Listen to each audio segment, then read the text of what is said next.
Hello loves, so today I'm going to be talking about gua sha. Gua sha has become a bit of a trend these days and it's super popular on social media. I've actually been holding onto this gua sha tool for quite a while, I just haven't had time to thoroughly test it out until now. So this is the Lanshin intro tool and it's made of high quality jade. Let's take a moment to appreciate its beauty. Lanshin is a healing studio in New York that uses traditional Chinese medicine to aid the skin and the body. So this is not just cosmetic in nature, but truly healing. According to the Lanshin website, this tool has multiple purposes, which I'm just going to read off the screen. So it's meant to release tight muscles and fascia, invigorate circulation and energy, improve lift and contour your features, create a smoother and brighter appearance, improve appearance of congested acne-prone skin, and assist in alleviating congestion issues like blocked sinuses and headaches. And actually everything I've learned about gua sha up until now has been from Lanshin, whether it be from their website, their TikTok, or their YouTube channel.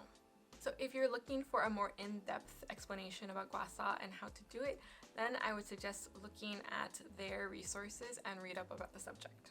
Now if you want a full-length tutorial on how to use this tool, then again I would suggest going to Lanshin's YouTube channel. I'm going to link their video on the top right corner of this one. But this video is going to be more about basic tips and common mistakes to avoid. So my first big tip is that you should be using a facial oil before you start using this tool. The one I'm using and the one I tend to turn to the most out of all these years is the 100% squalane oil from The Ordinary. And again, if you want to know why I like this so much, I made a video about it that you can actually check out. So why would you need to apply a facial oil before doing this gua sha? Well, it's because if you just go straight at it, you're going to be pulling and tugging at your skin. And it's probably going to be damaging and it's probably going to do more harm than good. And we want to receive all the good benefits from using this gua sha tool. On the other hand, if you use a facial oil, then you're going to create some slip and then you can glide the tool across your skin. Second, if you take a look at this tool, how do you think you should be using it? I think everyone looking at the shape especially thinks, oh, I should just put it like this and get that nice sharp edge across my skin and then I can glide it all the way up. But that's actually not what we're supposed to be doing. Instead, we should lay it horizontally across the skin, flat against the skin, and then try to use it this way. So if you can see, it's actually touching a lot more the surface area of the skin. So let's just do a little demo.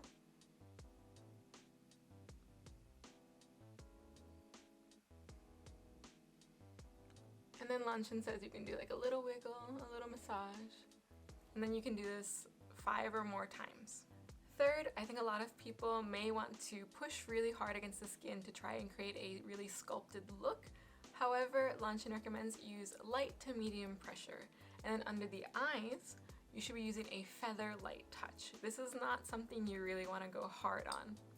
So, be nice, be gentle to your skin. And lastly, while doing facial gua sha, I think it's really important to take the time as a way to engage in mindfulness. I don't think in our day-to-day lives that we have many opportunities to connect with our bodies. So I think while doing facial gua sha, you can do just that. You can check how tense you are, you can check your emotions at the time, your stress levels. So you can take this time to sort of soothe and relax yourself. I've been doing facial gua sha for about 2 months now, about every other day. And I'm sure you're wondering, okay, so how has your face changed? What's different about you now?